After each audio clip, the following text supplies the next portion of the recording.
After I spent a year searching for my dream role, it only took me 7 months to be burnt out. After university, I was initially unemployed. I spent a year working, applying, and praying for the software engineer role. And once I had finally got it, the excitement was overwhelming. However, 7 months later, I looked around and every day was a blur. I was cranky. My personal relationships were strained. My hobbies and self-development had grinded to a halt. And after looking into it further, I realized that I was burnt out. I'm the mindful engineer, and I'm going to go through my burnout story and how I overcame it. Before I get into the video, if you've experienced something similar or you feel like you might experience something similar, please comment below your experience, how you overcame it, or any thoughts you have, and we can have a nice conversation. I'd love to learn about you guys as well. Without further ado, I'll start with the story. So after I finally landed my dream software engineer role, as I said before, I was very excited and energized every day. I'd go into work enthusiastic, take as many tasks on as I possibly can, work extra, not take breaks. And this was fine because for a while, the energy, the excitement, the enthusiasm was able to carry me through. But as time went on, this started to wear thin. I was less energized. I was less excited. I would come home cranky.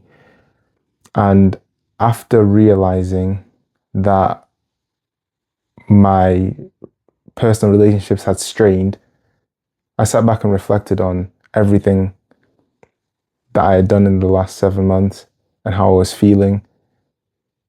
And I soon realized that I was completely burnt out. My personal relationships were strained. I wasn't doing any of my hobbies. I wasn't developing myself. I'd be cranky all the time. Every day was the same, a monotonous blur. So yeah, this is burnout, right? And how did I overcome this? So the first thing I did was I dedicated time to rebuilding my personal relationships. This included taking time off work so that I could spend time with the people I cared about, planning different and new activities so that everyone can enjoy it, being present 100% in the moment and not thinking about other things while I was spending quality time with the people I loved. Another thing I did was journal about my current state and how I was feeling, how I got into this situation to begin with, and all the things that may have led to it, and where I was now. Because if you don't understand your past, and if you've not come to terms with your past, you won't be able to move forward. At this time, a lot of different things were changing in my life, so my brain was a bit of a scramble. So sitting down, journaling, and just thinking to myself about everything really helped me understand how I ended up there and what was going to get me out of that situation. Another tip is being present, 100% present in what you're doing at that moment. Don't be at work thinking about what's for dinner, but also don't be at dinner with your wife thinking about work. You have to be present 100% in whatever you're doing. Not only will this enhance your relationships with the people you spend time with, but will actually make you more focused and productive, even at your job. Which might sound counterintuitive, right? Because you're thinking about it less, but because you're able to dedicate 100% to your mind to your work in that moment, and you're not bored of it because you've not been thinking about it for the last few days, you'll actually be able to deal with problems quicker. There'll be a lot less fog in your mind and you'll be less stressed in general. The next practical step that really helped me get out of this rut was dedicating a lot more time to my hobbies and personal development. For example, I love playing football, but for a while I was just going through the motions. However, I intentionally decided that I was going to really work at improving at football, although I'm not trying to be a professional or anything. Decided that I was going to push myself and really focus hard and play, with a lot of intensity so that I'd get the most out of that time. This enhances my experience of my hobbies, which in turn gives me more things to look forward to, which helps with, which mentally invigorates you.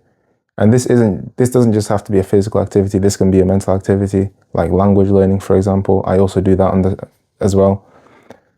Dedicating time to your hobbies and self-development will give you things that you'll be excited about outside of your work, which will just naturally increase your energy and invigorate you overall. This is the last tip I'm going to go through, but it's very important because it's something that a lot of people at my work don't do, which is taking breaks.